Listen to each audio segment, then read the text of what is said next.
Uma coisa importante a dizer sobre a privatização da Eletrobras é que o governo deixou de ser majoritário, né? Olá! Fomos pegos de surpresa e ficamos todos muito indignados com essa notícia da intenção da Eletrobras de construir, de retomar a construção de grandes hidrelétricas no rio Tapajós. E ontem Thelma Monteiro fez uma apresentação sobre essa questão e hoje a gente vai dar sequência a esse debate abordando aspectos mais políticos relacionados à Eletrobras e à tomada de decisão em relação à construção dessas hidrelétricas na Amazônia, que é um assunto que a gente já imaginava sendo superado, especialmente depois do desastre que foi, que é e que sempre será Belo Monte. Ao deixar de ser majoritário, a empresa vai privilegiar apenas os lucros. Oi, Thelma. Você sabe que eu vivo aqui na beira do lago da hidrelétrica de Belo Monte, né, antigo Rio Xingu, e eu testemunhei toda a destruição relacionada a Belo Monte. Isso que nós ainda estávamos num governo dito de esquerda ou de centro-esquerda, não era um governo de centro-direita, como fala-se agora do PT, né? E Belo Monte já foi essa desgraça que todo mundo sabe.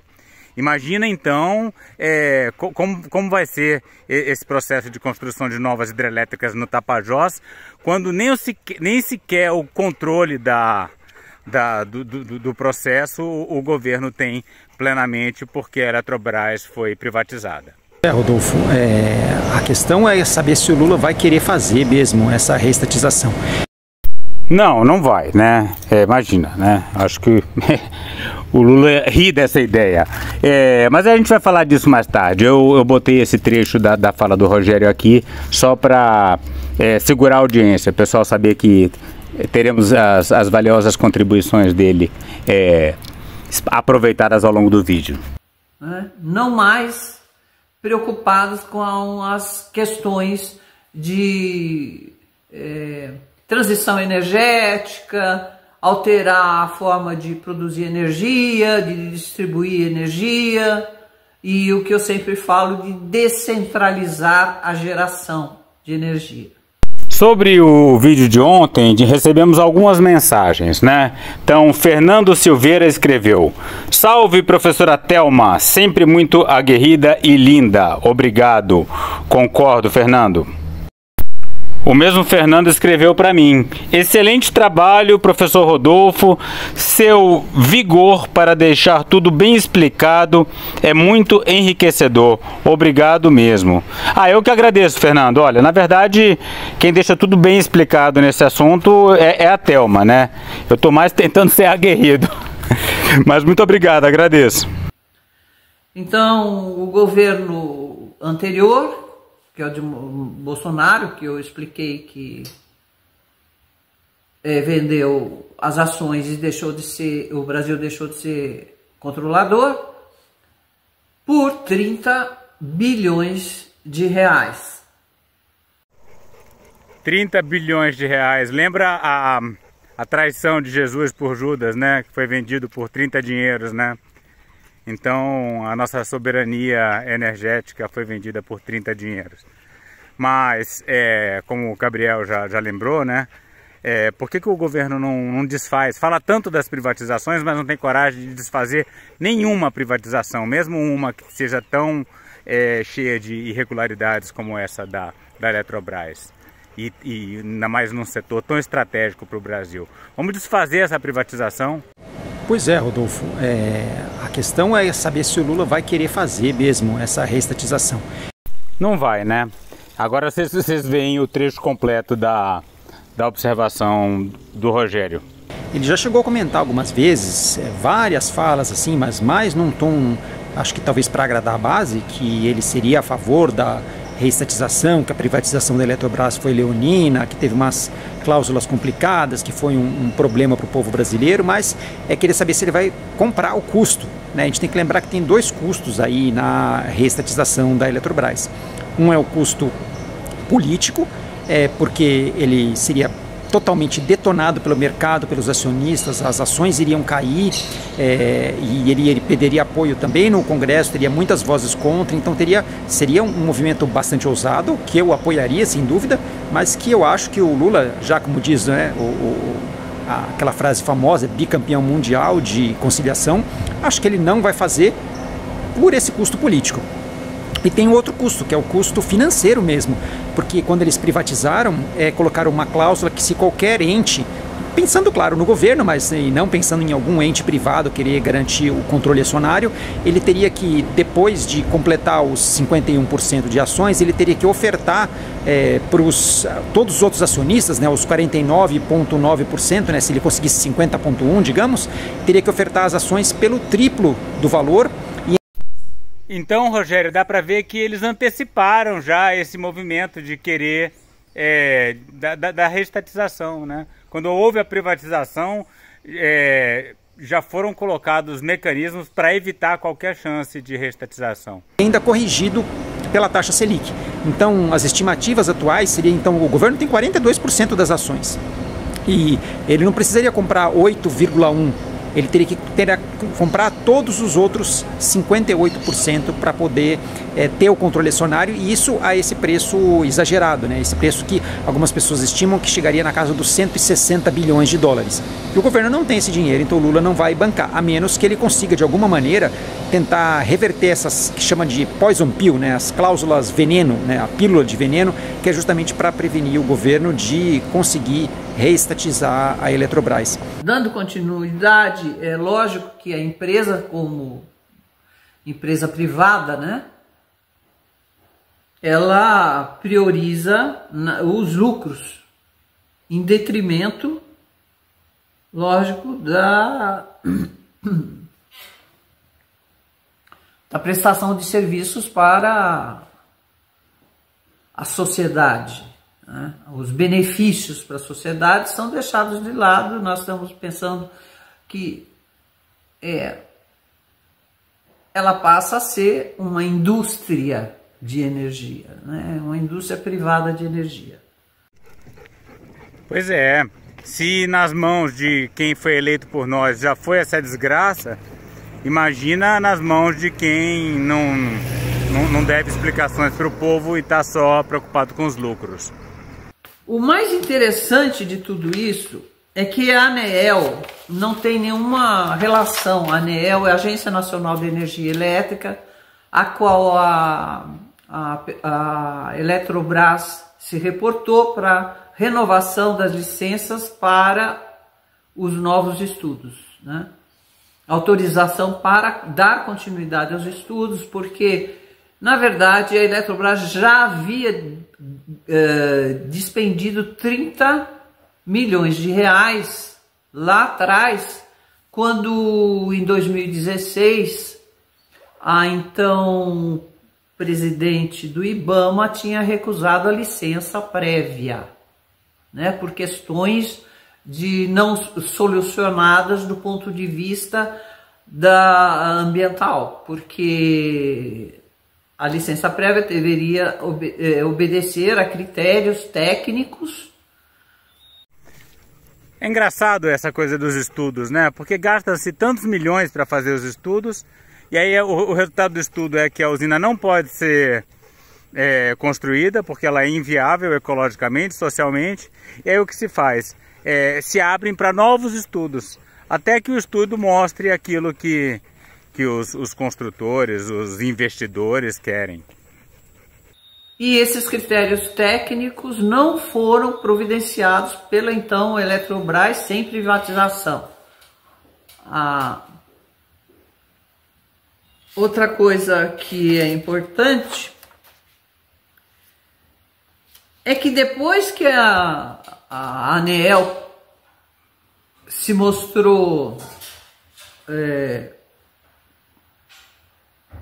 aceitou renovar a licença para os estudos de todas essas hidrelétricas. Quero dizer que a São Luís do Tapajós foi essa última que a ANEEL concedeu a nova licença, mas ela já tinha concedido a licença para a continuação dos estudos das outras hidrelétricas que estão no Rio Jamanchim, que é o maior tributário do Tapajós, e nós não estamos entendendo, e até agora eu não entendi de forma objetiva, por que essas hidrelétricas precisam ser construídas.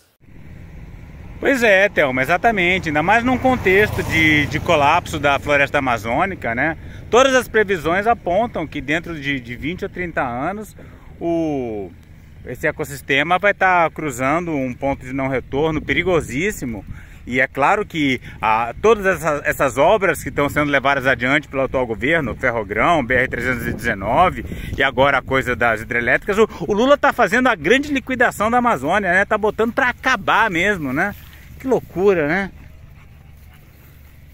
A Eletrobras, questionada, diz que é uma empresa voltada para 97% de energia limpa e renovável, toda ela produzida por usinas hidrelétricas. Então, a nossa assinante Brígida Krausen Marcon observou: tem que mudar o nome da Eletrobras para Electroleman,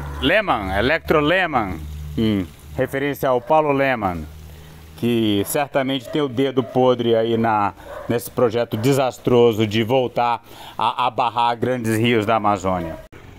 Olha, Thelma, você sabe muito bem, mas não custa repetir aqui para quem está assistindo, né? Não é nem limpa nem renovável. Não é renovável no sentido de que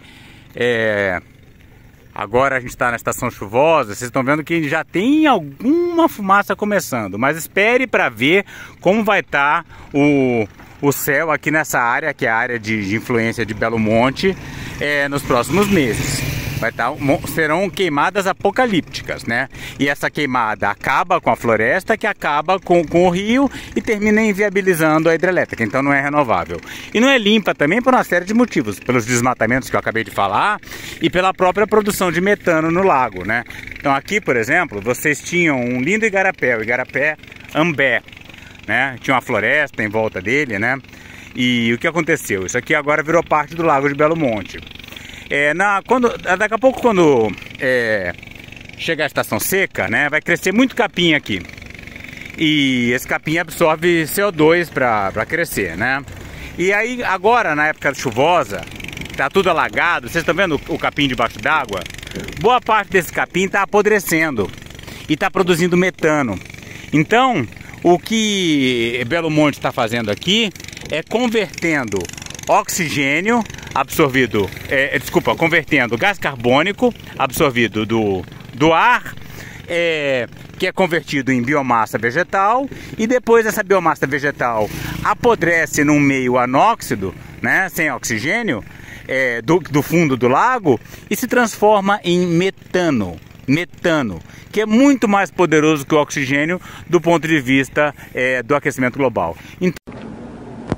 Não, você é burro, cara, que louco. Desculpa, eu quero dizer que o metano é mais poderoso que o gás carbônico do ponto de vista do aquecimento global. Cura?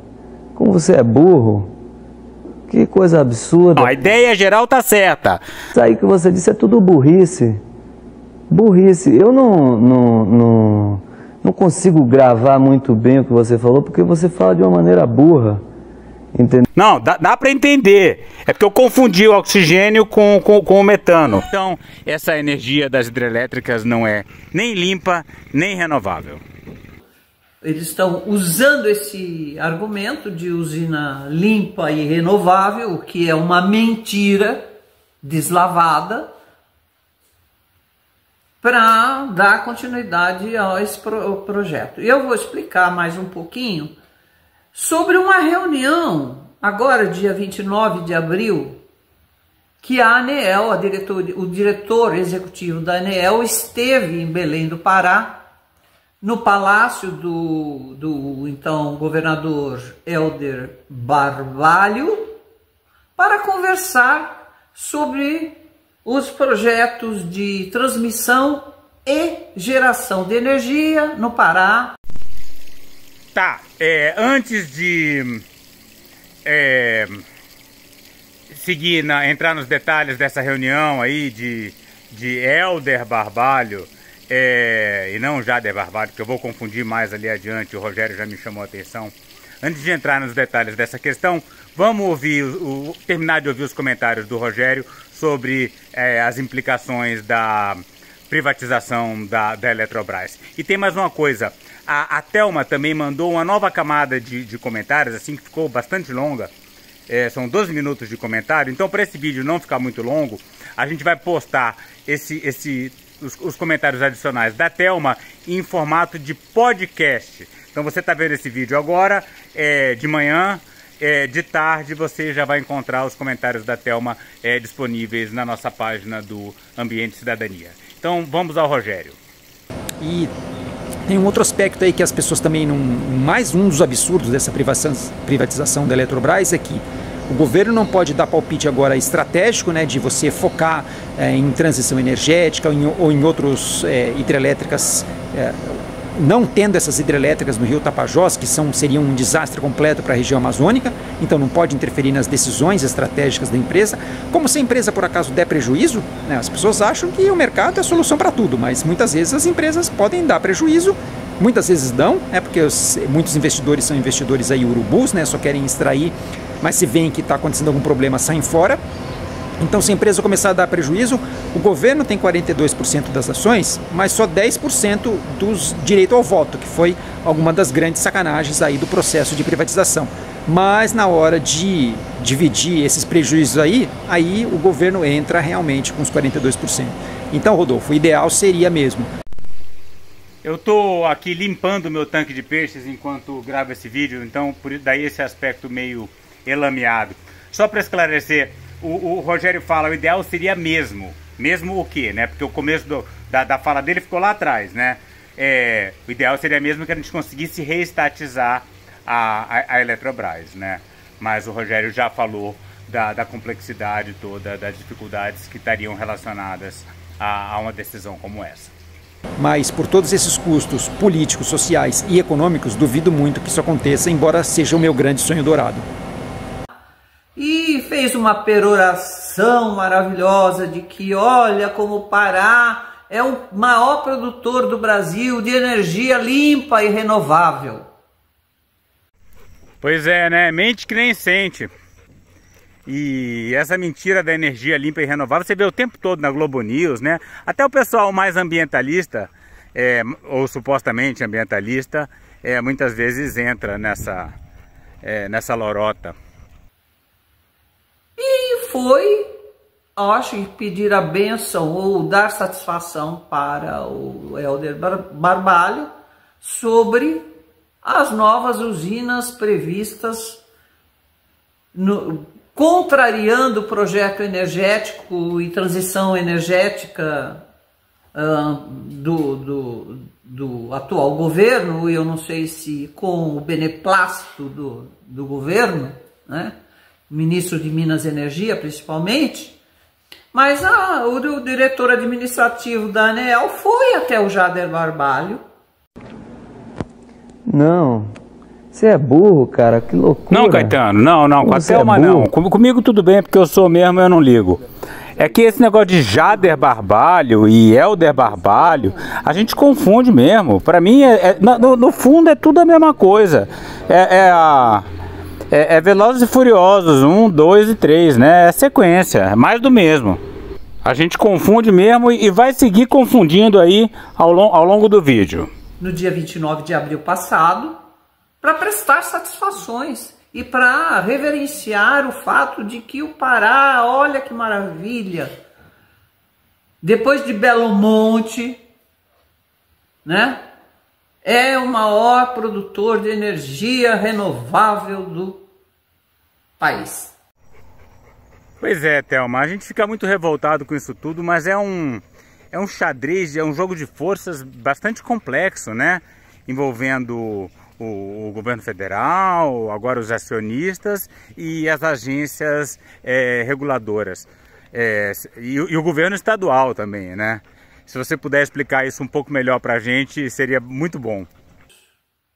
De um lado, a Eletrobras, em sequência, a ANEEL e o Helder Barbalho, governador do Pará. Aí, ó, Thelma, acertou, dessa vez tá certo. Eu acho que aí está bem claro, né, a questão de prestação de contas, vamos chamar assim, da ANEEL, sobre a intenção da Eletrobras construir todas essas hidrelétricas no coração da Amazônia. E a gente tem que ver também, Thelma, a complexidade da relação entre Lula e Jader Barbalho, né? Não. Helder Barbalho, né? O filho do Jader, né? Aquele que muita gente pensa que é de esquerda porque era do MDB, mas que é a direita encarnada, né? E engana os esquerdistas aqui do Pará, até o Helder. Cara, que loucura. Que apoiou o presidente Lula nessas últimas eleições. O apoio de Jader foi fundamental. Aqui em Altamira, então, foi decisivo. O povo aqui não queria nem ouvir falar de Lula e de repente Jader mandou avisar, né? Helder, né? Como ele disse na música, né? Que tá com Lula, né? E até o prefeito terminou indo aqui na caminhada da vitória de Lula. E a relação não para por aí, né? O Jader vai sediar a COP, Helder. E além disso, muita gente fala que Jader é um forte candidato a vice-presidente no caso da reeleição de Lula. Certo, então vamos encerrando esse vídeo por aqui. No nosso próximo vídeo sobre o assunto, nós vamos falar do significado em termos de logística, de infraestrutura,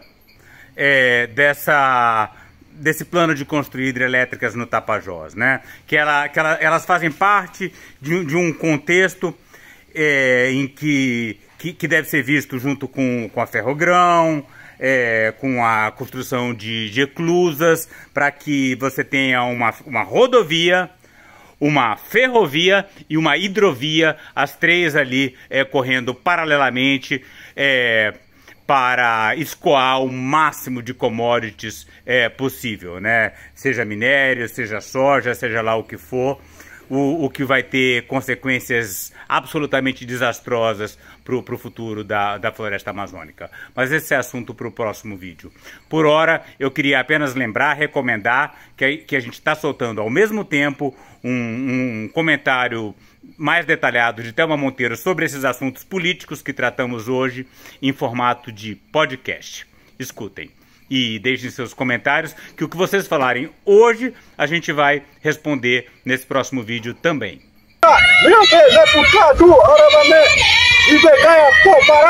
Para saber mais e participar dessa luta radical pelos povos indígenas, a floresta tropical e a biodiversidade de modo geral, inscreva-se no canal, deixe seu like e comentário.